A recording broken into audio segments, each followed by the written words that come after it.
আসসালামু আলাইকুম এভরিওয়ান। আজকে আমি দেখাবো আমার মোস্ট ফেভারিট একটা রেসিপি। এটা কি জানেন? এটা হচ্ছে চিকেন স্টু।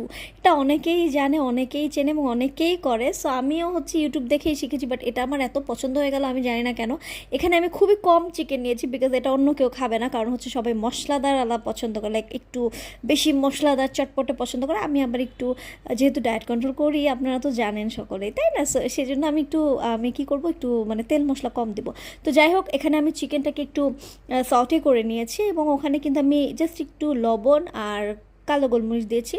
যেহেতু একটু লাল লাল গোল্ডেন হয়ে গিয়েছে, তারপর হচ্ছে আমি নামিয়ে এখানে আদা রসুন আর পেঁয়াজ দিয়ে দিয়েছি। এই কাটা পেঁয়াজটা না দিলেও চলতো বিকজ আমি একটা সুন্দর দুইটা আস্তে আস্তে পেঁয়াজ দিয়েছি। আচ্ছা যাই হোক, তো এখন হচ্ছে এই যে কিউট করে কাটা আমার গাজর, আলু এবং পেঁপে।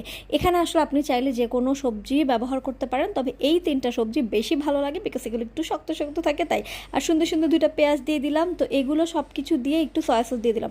আমি কিন্তু এখানে একেবারে কোনো রকম বেশি মশলা ব্যবহার করিনি, আপনারা অলরেডি দেখেছেন তাই না? শুধু লবণ, কালো গোলমরিচ, তারপর হচ্ছে আদা রসুন, তাই না? একটু সয়া সস দিয়েছি টেস্টের জন্য, দ্যাটস ইট। আর বেশি কিছু দিতে হবে না।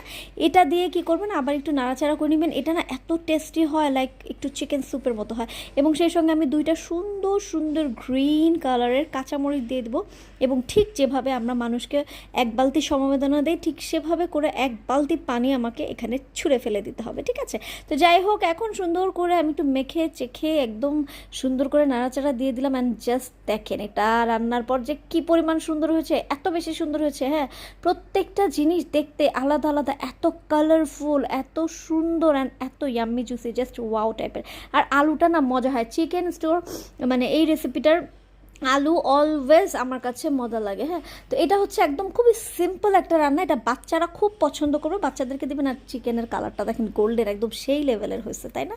তো বাচ্চা বড় সবাই খেতে পারবে। আমি এটা খুব পছন্দ করি এবং এটা হচ্ছে সুন্দর মতো ঢেকে আবার রেখে দিবেন। হ্যাঁ, অ্যান্ড দেন এত কিছু সুন্দর করে রান্না করার পর কি করবেন জানেন? সোজা কাচ্চি ভাই অর্ডার দিবেন। অর্ডার দিয়ে তারপর হচ্ছে এই যে মজার খাবারগুলো খাবেন। হ্যাঁ, এটা থাকবে, এটা আমার পাশেই থাকবে, এটাকে আমি দেখবো, কিন্তু অ্যাকচুয়ালি আমি এটা খাবো, ওকে? বিকজ আমার হঠাৎ করে রান্না করার পর আমার খেতে মন চাচ্ছে না। I don't know why, but আমার মন চাচ্ছে না। মানুষকে ধোকা দেওয়ার মতো আমিও আজকে পুরাই নিজেকে একদম ধোকা দিয়ে দিলাম। আসলে আমি এইরকমই করে, আমার রান্না করা হয় একটা, খাওয়া হয় আরেকটা।